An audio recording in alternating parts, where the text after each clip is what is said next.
I'm back for day 7 of the 100 horror films in 31 days.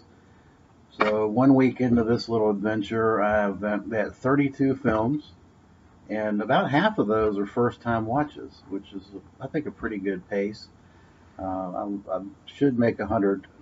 I have to go this Thursday and Friday. I'll be um, out on business, so I won't be able to. I, I doubt I'll be able to watch much, so I'm going to lose 2 days here, but should have enough built up that I'm still going to make 100 even minus 2 days. So, yes, well, not necessarily yesterday. On day 7, I watched 5 movies, and first up was a classic, 1920s The Cabinet of Dr. Caligari. Uh, this is a, I mean, everybody knows about this film. It's really the quintessential German expressionist film, along with Murnau's Nosferatu. I think this film is probably number one in terms of that German expressionistic symbolism that you got coming out of the silent era that went on to really permeate a lot of horror films even today.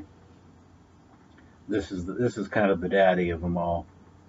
It was directed by a guy named Robert Vine, who um, had to leave Germany to escape the Nazis and left for Paris and died in 1938 of cancer. Uh, but this was his role. This was his masterpiece. Conrad Veidt plays uh, the zombie-like creature that Dr. Caligari, played by uh, Warner Krause. Yeah, Warner Krause. Um, this basically Warner Krause is a somnambulist that hypnotizes Conrad Veidt to do his evil bidding. Um, the movie is a symbol of um, basically it was a statement film by pacifists. Uh, the doctor, in this case Warner Krause, was is a symbol of totalitarianism, and then Conrad Veidt's role as the zombie-like creature is your common man, controlled by the government uh, and sent out to kill, yes, like a mechanical beast. The film has, I don't think this film has a straight 90-degree angle in it. I mean, everything is just weird shapes. It almost plays like a theatrical stage play rather than a movie. Um, but it's a fascinating film that holds up to multiple repeat viewings. So this Eureka, I've got numerous copies of this, but this Eureka Blu-ray that just came out recently is just really, I think this is the definitive restoration of the film. Came out in 2014, and it's actually a 1080p transfer of the film onto Blu-ray, but it looks fantastic. It really does. I mean, I think if you're interested in revisiting Caligari, do yourself a favor and check out this Eureka Blu-ray. It's fantastic. Special feature wise, we've got a commentary track, a booklet, a new making of documentary, video essays, and then some video short pieces about the restoration of the film, plus a 44-page booklet. Suckers.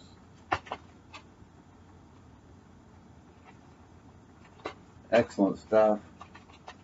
And you've got there's the Blu-ray and the DVD.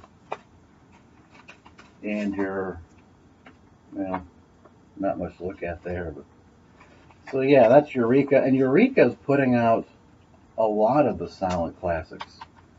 Um, these guys, Eureka and Indicator, are really up and coming distribution companies, I think. Then I went into Netflix and I caught 2017's The Cult of Chucky. Now, I think this was an interesting direct-to-video film because I'm not a just nuts over the Chucky films. I like them; they're fun, lighthearted, kind of turn your brain off and just have fun with it kind of movies. But I'm not crazy about them like say the Halloween franchise or Friday the 13th or even the hell. I don't actually like first three Hellraiser films. To me, are just fantastic. Or Phantasm. I think Chucky's up there, but he's just not. He's just it's entertaining, fun, dark black humor. But a lot of the films I think are fairly repetitive and just kind of play that it's a one horse, one trick pony kind of thing. Chucky has a lot of cool one liners and there are a lot of cool kills and that's what you get and that's fun. That's okay. Cult of Chucky pretty much I think reboots the franchise in some respects. And it's interesting. It takes the story arc from the first film with Andy now being an adult and merges it with the storyline from the last film, The Curse of Chucky, and that's Brad Dourif's daughter, Fiona, plays Nika. And Nika, whose family got massacred in Curse of Chucky, is now in an insane asylum. And of course, part of the therapy is the use of the Chucky doll. I mean, that's their way of therapy is to bring back the Chucky doll. And of course, all those things that you can expect happen with Chucky running wild. It's fun film. I know there's a post-credit sequence that was not on this Netflix release. At some point, I'm sure I'll pick up the Blu-ray. I mean, if it comes, dips under $10 for Black Friday, I will definitely pick it up. I liked it. It was a fun time. Is it better than the first film? No, I don't think it is. But I do think it's right. It's right up there. The way I rank them, I would rank Chucky first. Child's Play. The original Child's Play is number one, and then I would probably rank Cult and Curse 2 and 3, and just almost interchangeable. I like them both similar, and then part 2, part 3, and then Seed and Bride are after that. Yeah, it's fun. I encourage you to watch it. And it looks like, based on the story arc, they found a kind of ingenious way to reboot that franchise. So give it a watch. I think it's worthwhile. Next up, I've got a proto slasher film from 1979, Savage Weekend. This is directed by David Paulson, who's better known for directing some early soap opera TV shows like Dallas. But in '76, they filmed this thing in '76 in upstate New York. He did this, what could be defined as a proto slasher film. This is a nasty little film. It's kind of an backwoods kind of concept, but basically cabin in the woods scenario. This group goes off to the cabin in the woods, and of course they meet William Sanderson, who's kind of your decoy. He's like a crazy old hillbilly kind of guy. William Sanderson, of course, better known for his role in Blade Runner. Essentially, he's kind of just your red herring, but you have a lot of vicious kills, a lot of nudity in this. Um, it's a nasty little slasher flick, and it's really kind of a grindhouse, got that grindhouse '70s feel to it. The most iconic scene I think is the girl does a strip tease, and she gets captured by the killer, and she's wearing nothing but a bra and panties and high heels. And what does he do? He straps her down to a stationary jigsaw table, and of course the saw blade is rigged so that when you cut the lights on, she gets cut up into pieces. Um, the film kind of sets up these really nasty kill sequences, but then it shies away from actually showing it. Uh, a la Lucio Fulci. So it's more of an implied kind of kills or implied nastiness. But there's a lot of I think the sex mixed with kind of the setup of these kills is it's definitely a grimy '70s slasher flick. If you're a slasher fan, I think it's kind of must viewing. It's not a great proto slasher film. I give it a 5, 6 out of 10. Um, like I say, I think it cuts away at times where it probably should have captured the kills. But and the other problem I think is the pure. There's really the production values are pretty low. The sound is not great. Uh, Camera work's not too good. I mean, technically, I think it's lacking. But yeah, I mean, it's a fun 1 or 2 times. I've seen it a few times. This release from let's see, Kino Lorber has interviews with Caitlin O'Haney, one of the stars. William Sanderson, of course, he was famous for Blade Runner, like we talked about. And Caitlin, I think Caitlin was the girl with the that did the striptease act. And then Jeff Pomerantz is also interviewed. So there's like three 15, 20-minute interview sequences to supplement this Kino release. Nice release. Uh, Definitely enjoyed it.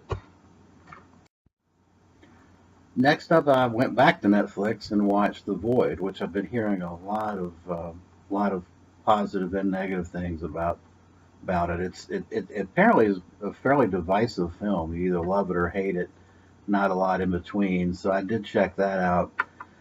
Uh, Aaron Poole, I believe, stars as a cop that discovers uh, a guy laying in the road, injured, um, and he had been running from a house where these people were seemingly trying to kill him and his looked like his girlfriend.